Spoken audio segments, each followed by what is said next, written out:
Assalamualaikum warahmatullahi wabarakatuh. Yang terhormat pengasuh Pondok Pesantren Zainul Hasan Genggong Al-Mukarrom Kiai Haji Muhammad Hasan Mutawakil Alallah SHMM, dan Rektor Universitas Islam Zainul Hasan Genggong Bapak Dr. Abdul Aziz Wahab BAMAG CHCHT. Yang saya hormati Dekan Fakultas Tadris Umum Universitas Islam Zainul Hasan Genggong Ibu Wahyu Lestari MPD, dan Ketua Program Studi Tadris Bahasa Indonesia Universitas Islam Zainul Hasan Genggong Ibu Mufiratul Hamdiah MPD, dan dosen pengampu mata kuliah Psikologi Pendidikan dan Pembelajaran Bapak Ahmad Ilzamul Hikam MPD, serta teman-temanku yang berbahagia. Baik, pada video kali ini saya akan membahas mengenai proses pertumbuhan dan perkembangan. Jadi, yang pertama yaitu pengertian pertumbuhan dan perkembangan. Jadi, yang pertama yaitu pengertian pertumbuhan dan perkembangan. Pertumbuhan dan perkembangan adalah dua istilah yang selalu digunakan dalam psikologi. Sebagian psikolog memandang kedua istilah ini berbeda, tapi ada juga sebagian yang memandang bahwa dalam istilah perkembangan tercangkup makna pertumbuhan. Secara umum, kedua istilah ini memiliki persamaan dan perbedaan. Persamaannya yaitu keduanya saling berkaitan dengan perubahan pada diri individu. Perbedaannya ada pada jenis perubahan yang terjadi. Pertumbuhan merupakan perubahan yang terjadi secara kuantitatif yang meliputi peningkatan ukuran dan struktur. Pertumbuhan juga berkaitan dengan masalah perubahan dalam besar, jumlah, ukuran, atau dimensi, tingkat sel, organ, maupun individu yang bisa diukur dengan berat, ukuran, panjang, umur, tulang, dan keseimbangan metabolik.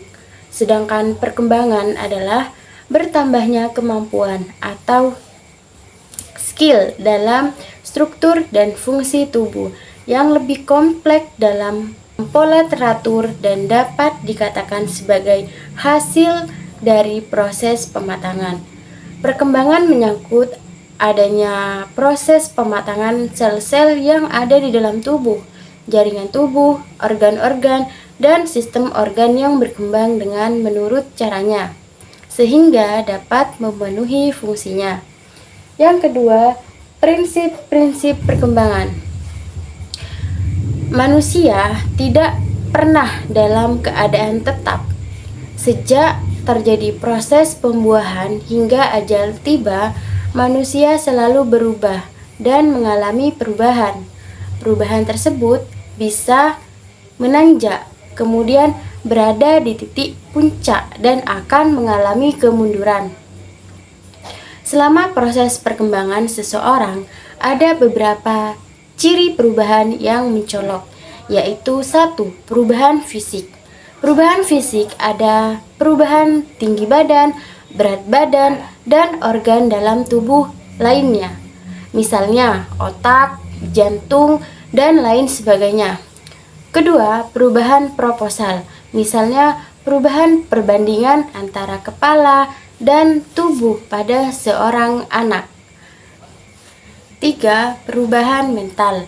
Perubahan yang meliputi memori, penalaran, persepsi, emosi, sosial, dan imajinasi. Menurut Hurlock menyatakan prinsip perkembangan ada 9. 1. Dasar-dasar permulaan adalah sikap kritis. 2. Peran kematangan belajar. 3. Mengikuti pola tertentu yang dapat diramalkan.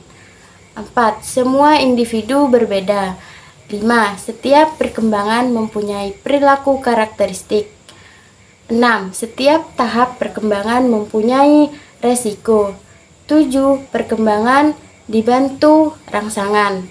8. Perkembangan dipengaruhi perubahan budaya. 9. Harapan sosial pada setiap tahap perkembangan. Kemudian ada teori-teori perkembangan. Menurut Krein, ada 14 teori perkembangan yang dikemukakan ahli psikologi perkembangan, yaitu environmentalisme, naturalisme, etologis, komparatif, dan organismik, perkembangan kognitif, perkembangan moral, perkembangan klasik, pengondisian operan, pemodelan sosial historis, psikoanalitik, psikososial, perkembangan bahasa, dan humanistik. Yang keempat, ada tahap-tahap perkembangan. Tahap-tahap perkembangan manusia menurut para psikologi itu berbeda-beda tergantung pandangan mereka tentang teori perkembangan itu sendiri. Yang pertama yaitu menurut Rousseau. Jadi, pembagian tahap perkembangan manusia menjadi 4 tahap, yaitu masa bayi. Masa bayi ini dimulai dari usia dari 0 sampai 2 tahun. Bayi mengalami dunia langsung lewat indranya. Mereka tidak mengetahui ide ataupun pemikiran apapun. Mereka hanya merasakan panas, dingin, enak, ataupun sakit. Mereka menggunakan gramatika sendiri ketika berkomunikasi dengan orang dewasa. Mereka, para bayi, memperbaiki pengertian mereka sendiri meskipun orang lain tidak memperbaikinya atau tidak mengetahuinya. Kedua yaitu adalah masa kanak-kanak awal. Usia ini dimulai dari usia 2 sampai 12 tahun. Masa ini dimulai ketika anak mulai memiliki independensi baru. Mereka sudah bisa berjalan, berbicara, makan sendiri, dan berlari ke sana kemari. Anak masih melekat pada hal yang konkret. Mereka belum mampu memahami hal-hal yang bersifat abstrak. Pemikiran mereka masih terbatas pada hal-hal yang bersifat pra-operasional dan operasional konkret. Ketiga, masa kanak-kanak akhir, usia 12 sampai 15 tahun. Masa ini transisi masa anak-anak ke masa dewasa. Anak-anak berada pada tahap prasosial, di mana anak hanya memperlihatkan apa yang berguna bagi dirinya sendiri. Sedikit saja dari mereka memiliki kepedulian terhadap menjaga hubungannya dengan orang lain. Keempat, masa dewasa, usia 15 sampai akhir hidup. Pada masa ini, anak mulai merasa malu berhadapan dengan lawan jenisnya karena kesadarannya terbatas. Perasaan seksual yang mulai meningkat.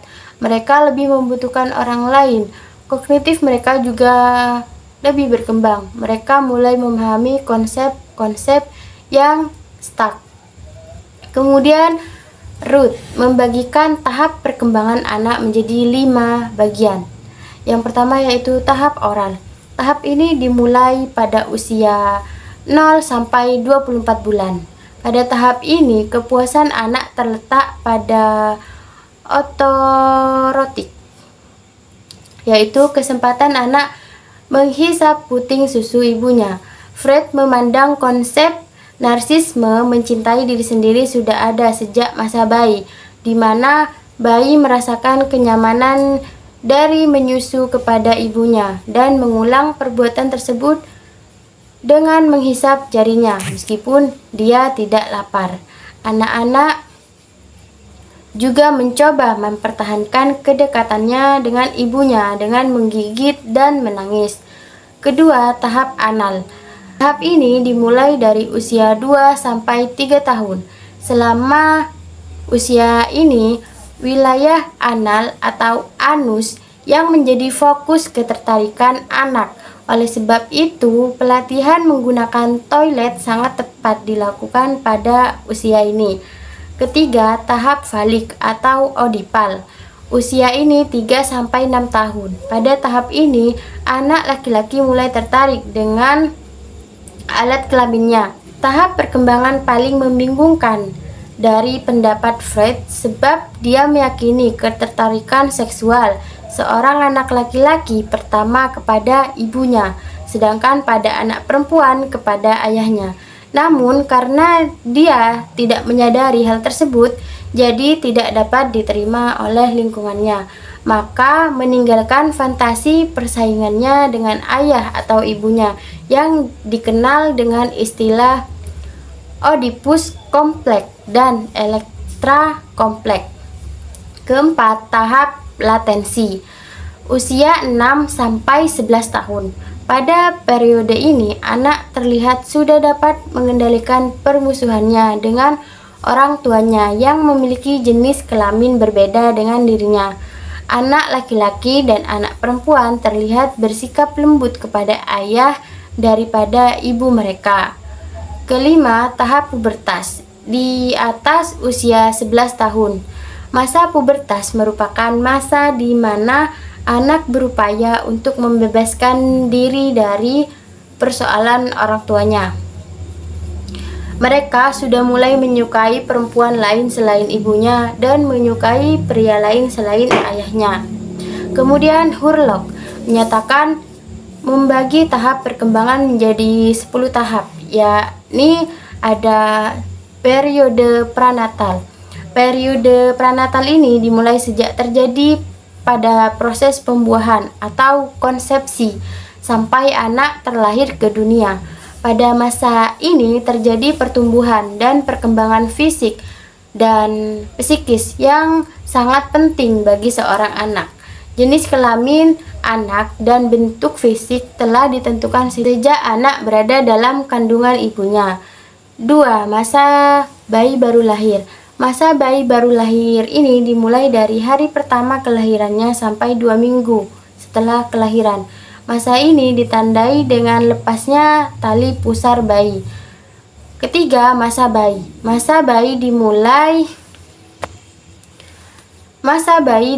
2 minggu setelah kelahirannya sampai usia 2 tahun. Pada masa ini, anak mulai belajar duduk, merangkak, berdiri, berjalan, dan berlari.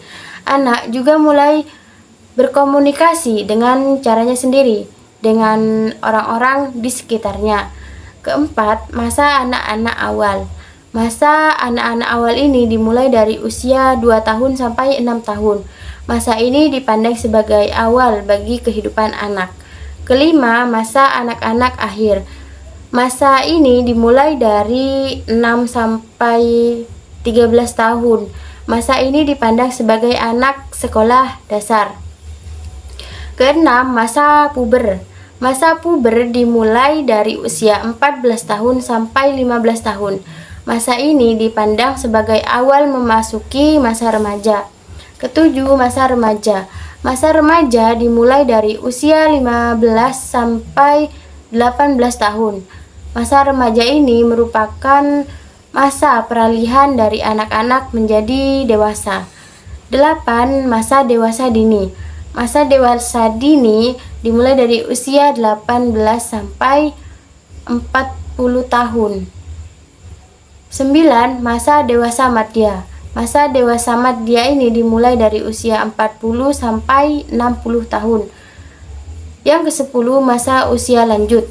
Masa usia lanjut dimulai dari usia 60 tahun sampai akhir hayat. Yang terakhir ada faktor-faktor yang mempengaruhi perkembangan. Yang pertama yaitu ada inteligensi, ada seks, ada kelenjar-kelenjar dan kebangsaan atau ras, terus posisi dalam keluarga, kemudian makanan, luka dan penyakit, hawa dan sinar, dan kultur budaya. Baik, pada pembahasan kali ini telah selesai.